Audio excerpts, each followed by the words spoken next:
Hey guys, it's Lisa Rigoni here from growkidsminds.com. Today we're going to look at how to help get our little ones off to sleep. One thing that I see come up in the Facebook group a little bit, or people contacting me, is having trouble getting their kids to go to bed or to go to sleep. And I had, if you're in the Facebook group, you might see Kate in there. She's a good friend of mine and she helps admin some of that group. But she commented a while back when she came over to visit. She's living in Mexico at the moment. She came home for a while, and she was like in awe that my kids, when it was bedtime, would go to bed and settle down and go to sleep without any coaxing. And I thought about it and went, well, I've heard that a few times actually. Maybe we should do a post on that. So things that can help our kids to go to sleep if you're struggling with sleep things is it doesn't happen overnight. My kids didn't just start going to bed instantly, and it doesn't happen all the time. Just last night, the 3-year-old, we'd been away for the weekend and we're all in the same room, so it was easy for her to go to sleep and still be able to see us. And now we're back for the first night and she was a bit upset trying to go to bed. So I had to change the routine a little bit, but she still went to a bed. It just wasn't her bed to go to sleep.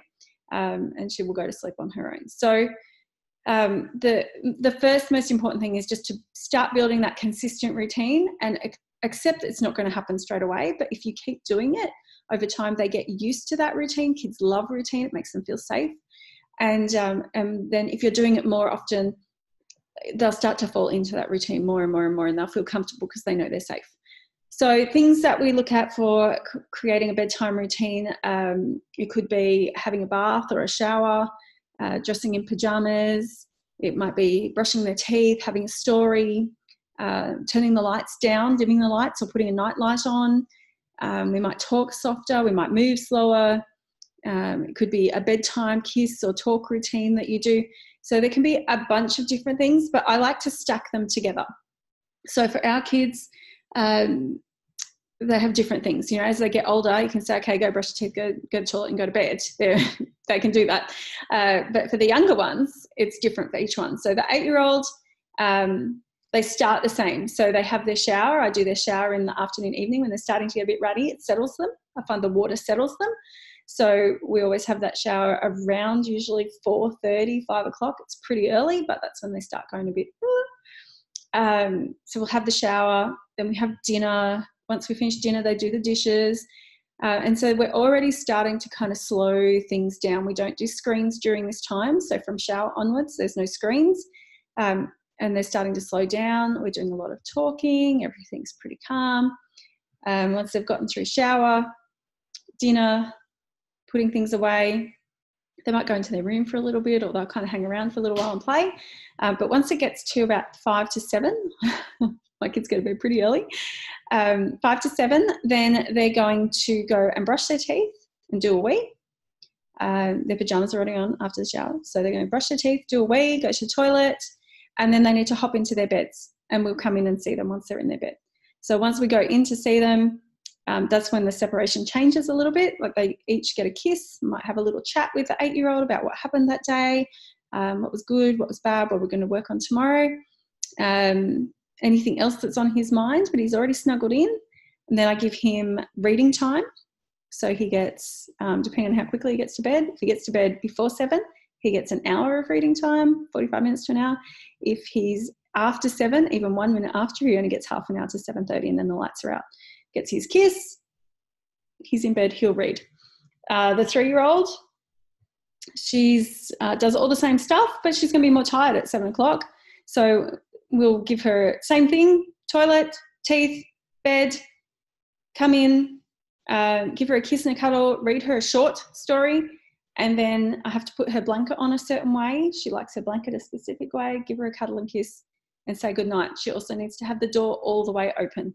So even though she can't see us from her bedroom door, I put a bathroom light down the hall on, so she's got a little bit of light, but she likes to have her door the whole way open. So that's her thing, that's her routine, that's what works for her.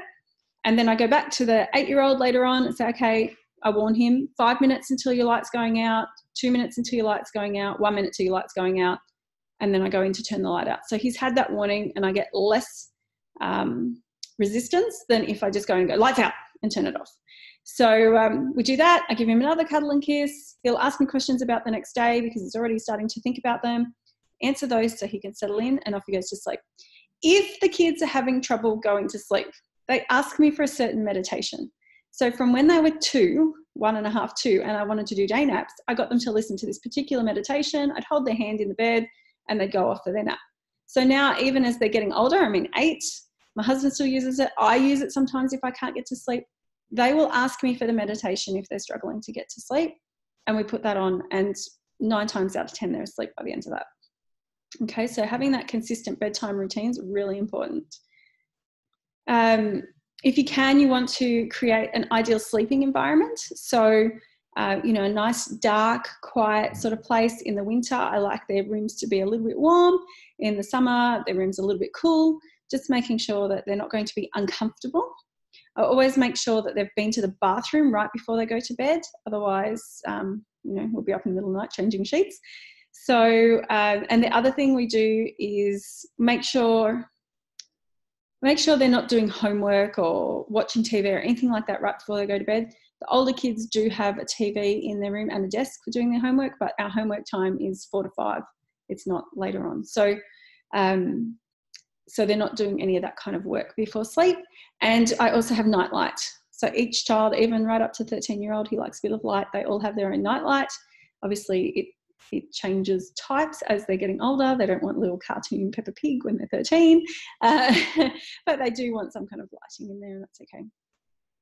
And that way, if we've got nice, cool or warm, depending on the season, it's quiet, it's dark, it's got the night light going, the blinds are all shut, they get used to that kind of environment. They associate that bedroom with going to sleep. And for the younger kids, like the little one, she doesn't have a desk in her room or any of that sort of thing. Like, her bedroom is for sleeping. She doesn't even play in there. She'll come and play out in one of the living rooms. Occasionally she'll play in there if she's got a friend, but essentially, as soon as those curtains are closed, she knows. As soon as I close those curtains, it's time for sleeping. We want to remove distractions. So anything in the room that's making light or noise, toys that might keep them awake, anything colourful that makes noise, I take those away, or I put them in a cupboard or in the toy box. So we have toy boxes in each of the rooms. All their toys and stuff go away before they go to bed. There's no looking over and seeing toys on the floor and I want to get out and play with them. There's no crazy alarm clock that goes nuts. There's none of that sort of stuff. It's all very calm in their room. And a big thing that I always talk about, I do talk a lot about making, sorry, I think I'm going to sneeze, going to the bathroom before bed, doing the teeth brushing and having that routine. But another thing that we do is it used to be with our son, because he's a little bit more hyperactive, after 3 p.m. he wasn't allowed any chocolate. Chocolate would make him go crazy. So from 3 p.m. onwards, no chocolate for him. Now he's a little bit older, it's a little bit later, but from 5 o'clock onwards, or once they've had dinner, they don't have sweets after that. So, instead of ice cream or chocolate or lollies or any of those sorts of things, that actually does take 15, 20 minutes to hit your body, and then you get a big boost, same as adults. I try to keep their evening snacks down to less sugary stuff. So it could be milk or water, low sugar yogurt.